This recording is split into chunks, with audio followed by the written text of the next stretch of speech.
Long COVID is a term to describe the effects of COVID that continues weeks and months after the initial illness.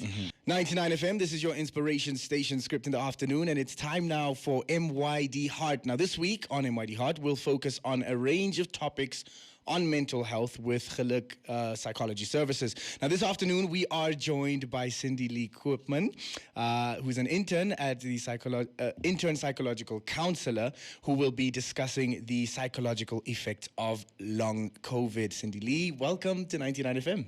Hi, Script. Thank you for having me here today. Let's dive into it. Long COVID, what is it? For someone sitting there saying, yo, what's a long COVID? Like, what is long COVID and what are the symptoms? So currently, it's an ongoing research around long COVID, and the current definition is long COVID is a term to describe the effects of COVID that continues weeks and months after the initial illness. So if you have recovered from COVID-19, but you're still experiencing a multitude of symptoms, you could have what is known long COVID. Long COVID affects 1 in 8 individuals, so the increase is there. Long COVID is easily overlooked and associated with other conditions, and it's important that we know long COVID is a condition on its own. Researchers actually call it the silent pandemic. So you touched, or you asked me to talk about the symptoms. I can just briefly name them for you. Shortness of breath, severe heart palpitations, cognitive dysfunction, which is brain fog, chest pains, trouble speaking, anxiety, depression, chronic fatigue. To carry on, we're looking at muscle aches, intense fever. Previously, before COVID, we're looking at now more intense type of fever, long-lasting loss of smell, loss of taste, or even getting a different taste as opposed to what you're eating. For people severely affected by COVID-19, we're looking at symptoms of organ damage, as the infection lurked into your body, into your different organs. So we're looking at kidneys, skin, heart failure, just a variety of that.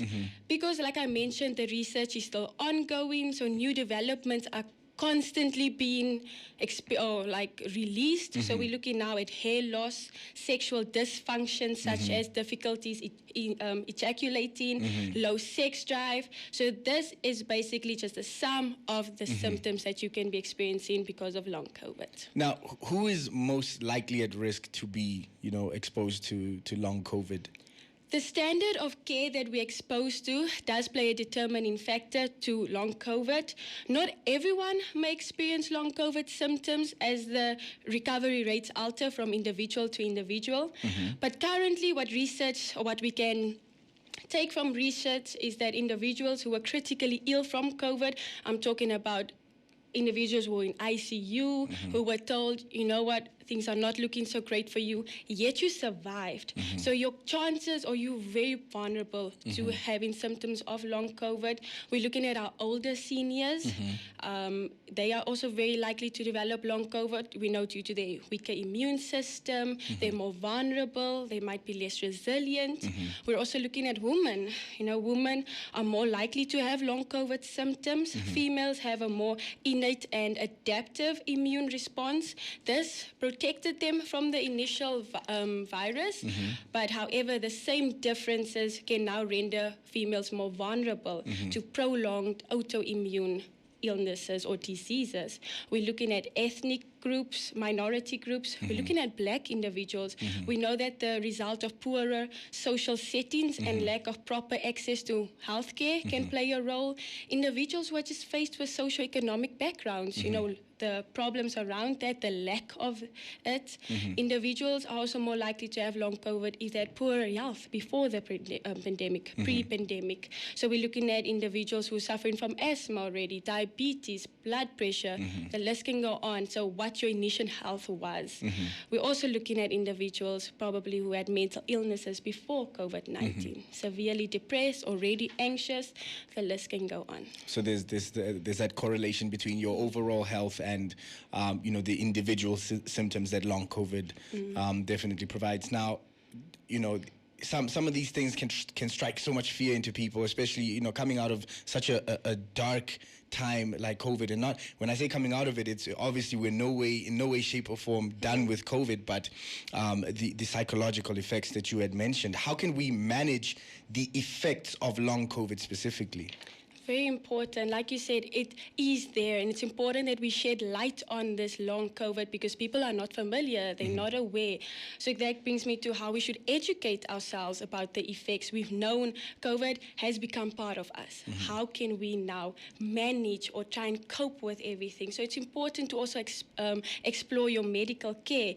If you notice there's some persisting symptoms that correspond with what you and I are just talking about, approach should be from all sides. We're looking at a multi-dimensional approach. Talk to your GP, talk to your therapist, see social workers, if you're looking at the social development of the individual, do a very hands-on type of approach. More research is being done daily, like I mentioned before, and with it we get new ways to equip ourselves. Post-COVID survivor groups, we were just talking about it the other day. Is there something like that in Namibia? Do we have access to that? So, that's an idea going out there, speaking it into the universe, that we should generate such platforms for individuals. Cognitive rehabilitation through psychotherapy and CBT, to improve our concentration, our focus, memory loss, it's just what's associated as well. Individually, we need to practice self-awareness. We hear that word so much. Are we actually doing it? Be patient, be compassionate with yourself. It's a major adaptation. We're talking about that transition from how you were before COVID and now because of long COVID, you don't understand what's happening to your body. It's a lot. Emotional strain, physical strain. So be compassionate towards yourself. Explore alternative ways to address and complete tasks. If you know you can't move or be active to your previous pace and standard, let's find new ways to meet that deadline, meet that task. Have regular checkups. Check in by your GP, check in by your therapist. Be very hands-on. Yeah, and you said something very interesting. You said it's the one that, long COVID, it's the silent one. That creeps up on you after COVID. So I think everything we spoke about today is very important, especially just awareness. You can only fight the battles, or you can only fight the enemy that you are aware of. So thank you so much for just educating us. Long COVID, for most people, it's probably the first time that they're hearing of it, and you can go out and do your research. I know Cinde-Lee gave us all the information we needed, and we thank you for coming through and just educating us on this. No, thank you for having me. And like I always say, we are so keen for such platforms. We salute you guys for what you are doing, and we're walking this journey together, hands, together, and we're taking this on. So thank you, and thank you to everyone listening.